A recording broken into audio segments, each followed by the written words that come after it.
ఈ పందుల బిజినెస్ విషయంలో మీకు ఒక చిన్న విషయం చెప్పాలి. నేను ప్రతిసారి ఈ టైంపాస్ కాల్ చేయకూరి అని ఎందుకంటే ఒక చిన్న విషయం చెప్తాను. ఒక అతను ఒక 200 కిలోమీటర్స్ నుంచి వెళ్ళి ఒక 4-5 సార్లు వచ్చిండు నా షెడ్ కాడికి. 4-5 సార్లు వచ్చిండు 200 కిలోమీటర్స్ నుంచి. కేవలం బైక్ పైన వచ్చిండు. ఈ విషయం మీరు నమ్మినా నమ్మకపోయినా కేవలం ఒక బైక్ పైన వచ్చిండు 200 కిలోమీటర్ల నుంచి. ఆ ఊరు పేరు అవన్నీ మీకు అవసరం లేదు. 200 కిలోమీటర్ల నుంచి వచ్చిండు. వచ్చి ప్రతి విషయాన్ని తెలుసుకున్నాడు. అంటే షెడ్ ఎట్లా వేసుకోవాలి, దాని ఎట్లా వేసుకోవాలి, ఇట్లా ప్రతిదీ నన్ను రెగ్యులర్గా నాకు ఫోన్ చేస్తుండేటోడు, రెగ్యులర్గా మాట్లాడుతుండేటోడు. ఇట్లా ప్రతిదీ ప్లాన్ చేసుకొని అక్కడ పర్ఫెక్ట్గా షెడ్ కూడా వేసుకున్నాడు. అంత మంచి తక్కువలో అతను 15 లక్షలతో ప్లాన్ చేసుకుంటే నేను 5 లక్షలనే ప్లాన్ చేసేటట్టు నేను ప్లానింగ్ ఇచ్చిన. అట్లా షెడ్ వేసుకున్నాడు. ఇట్లా ప్లానింగ్ వేసుకొని షెడ్ వేసుకున్న తర్వాత అద్రిపోయే ట్విస్ట్ ఏంటంటే, నువ్వు పందుల బిజినెస్ చేస్తే నేను ఇంట్లోకి వెళ్ళిపోతా అని చెప్పేసి వాళ్ళ భార్య అంది.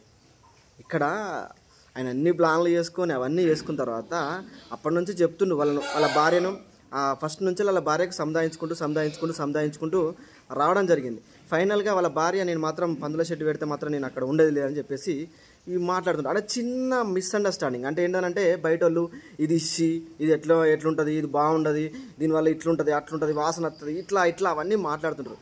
నేనేమంటా అంటే ఇంటి ముందట అప్పులోళ్ళు కూర్చొని అప్పులోళ్ళు డబ్బులు ఎప్పుడు ఇస్తావు అంటే ఈ ఆత్మగౌరవాలు కనిపించాయి. కానీ ఈ బిజినెస్ చేస్తే దీనివల్ల లాభాలు వస్తాయి, ఇప్పుడు మనము ఇష్సి అనుకుంటే కాదు, ఇట్లాంటివి కాదు అని చెప్పేసి ఈ మైండ్ సెట్లు మాత్రం మన దగ్గర లేవు.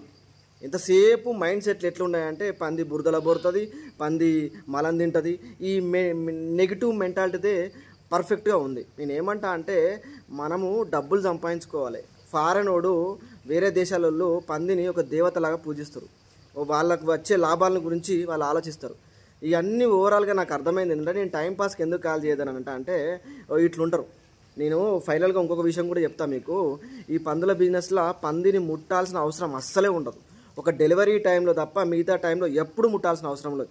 ఇంజెక్షన్ టైం ఎట్లా ఇవ్వాల్సిందే కానీ మెజారిటీగా మట్టుకు పందిని ముట్టాల్సిన అవసరం అంతకంటే లేదు. ఇంకా నేను ఫైనల్గా ఏం చెప్తానంటే ఈ టైంపాస్ అని అంటే అన్నీ ప్రిపేర్ అయ్యి బిజినెస్ చేయండి, అద్భుతమైన లాభాలు ఉంటాయి.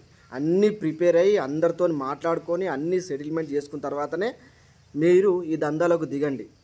ప్లీజ్ నేను రిక్వెస్ట్ ఏంటంటే ప్రతిదీ మనం ఇంత ఇన్వెస్ట్మెంట్ చేసుకుంటున్నాం, ప్రతిదీ తెలుసుకున్న తర్వాతనే ఈ బిజినెస్లోకి దిగండి. అద్భుతమైన లాభాలు ఉన్నాయి ఇందులో. 3 రకాలుగా చేసుకోవచ్చు. మనం ఎట్లా వీలైతే అట్లా చేసుకోవచ్చు.